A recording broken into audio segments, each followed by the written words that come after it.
On the tariffs, I've known Trump a long time, as you know, and I could have told everybody what was going on here. He was not intending to actually slap 25% tariffs on his neighbours. He wanted them to be scared into thinking he was, so they do a deal to do something quite significant that he could claim was a victory in one of his election pledges, in this case, securing the southern border.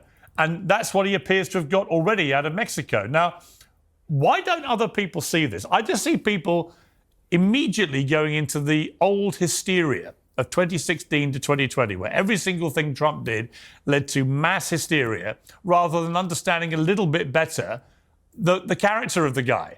He's a deal maker. That's what he does. He's a trader. He's a transactional president who just basically says, if you don't do this, I'm going to do this. And you know what? It looks like it's worked. Now, am I wrong? No, you're not, and it kills me to say that. But the reality, look, Piers, I was in Davos, and the standard rubric phrase that people use is, look at what he does, not what he says. Yeah. He's a transactional deal maker, etc., etc.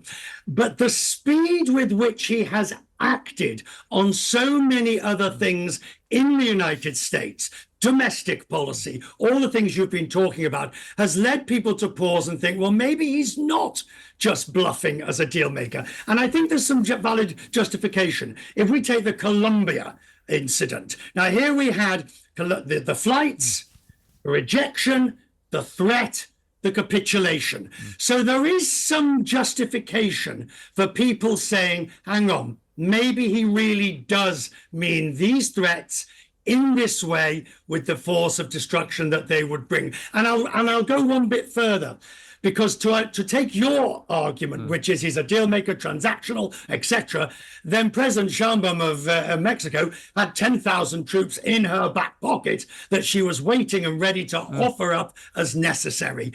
When you start playing this will he, won't he, is it that way? Is it the game theory? You're in very dangerous territory. You're sort of, though, in the world of somebody who has negotiated his entire life as an adult. Yeah. I mean, this is a guy for 50 years.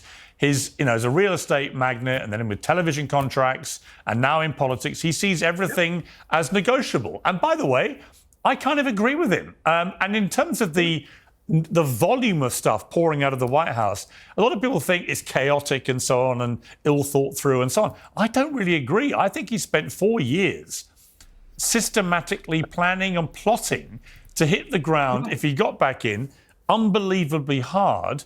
And I think that's what we're seeing. And no, I might be wrong, but I do believe that. Okay, look, Piers, the system, and you can debate this amongst yourselves to your heart's content, but the system is not designed and cannot cope with this much going through it without having severe disruption and unintended consequences. Now, that might be fine for those that want it like that. And that's not my position. It's not for me to take a position. But in the case of tariffs, is it okay? And the other thing is it really good to have the Canadian Prime Minister, soon to be ex, standing in front of his people saying, hey, we thought we were friends. This is not how you treat allies. Because in that scenario, fine, you won your deal.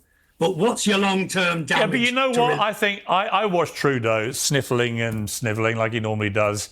He'll go down as one of the wokest leaders of the country in the history of mankind. He wouldn't even allow me to say that phrase. He famously said to a bunch of students when they said, mankind, one small step for mankind, it's one step for people kind, we say in Canada. It's like he was ludicrous and ends up incredibly unpopular. He's on his way out. So for him to stand there and try and belatedly go out on a high whacking Trump, I'm like, I wonder what most Canadians are thinking. Because Trudeau's incredibly unpopular now. I reckon, Richard, I reckon a lot of Canadians will be thinking, like a lot of Brits are now thinking, well, we have a pretty weak, pretty socialist left-wing government now. It's incredibly unpopular very quickly. I reckon a lot of them are thinking, I wish we had a bit of this action going on. It may not all be right, but my God, there's a kind of vim and vigour to it all. Yes, I agree with you. God, this is getting deeply distressing for me.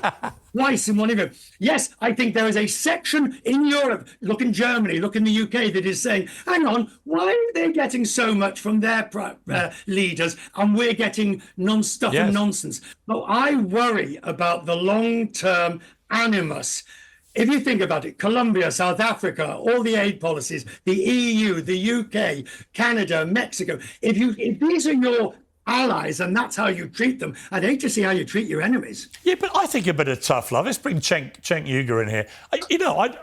Maybe it's because I know Trump so well. You know, I've read all his books and I know how he operates. I know how he thinks. I know how he works, even though he can be, even to people who know him very well, very unpredictable.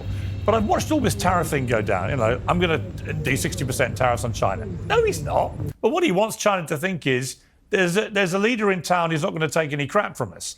And someone who for 30 years has banged on about how China's been ripping off America. So we better take him more seriously than we've had to take Joe Biden, who didn't know what day it was. And I do think part of Trump's thinking and strategy in this sort of ferocious first couple of weeks is to send the message, America's woken up and you better all get used to it very quickly. Yeah, look, as usual, I'm going to give a balanced answer here because that's the correct answer. But first, if you think the Canadians love this, you're totally wrong. They booed the American national anthem in a hockey game. A few of them did. Because they're really, yeah. Well, let's take a look. Look, there's a massive stadium. Like a neocon. Well, hang on. No, you said they all booed him. Let's play the clip. Let's play the evidence. They did. Viewers. Let's hear the crescendo of booing, apparently.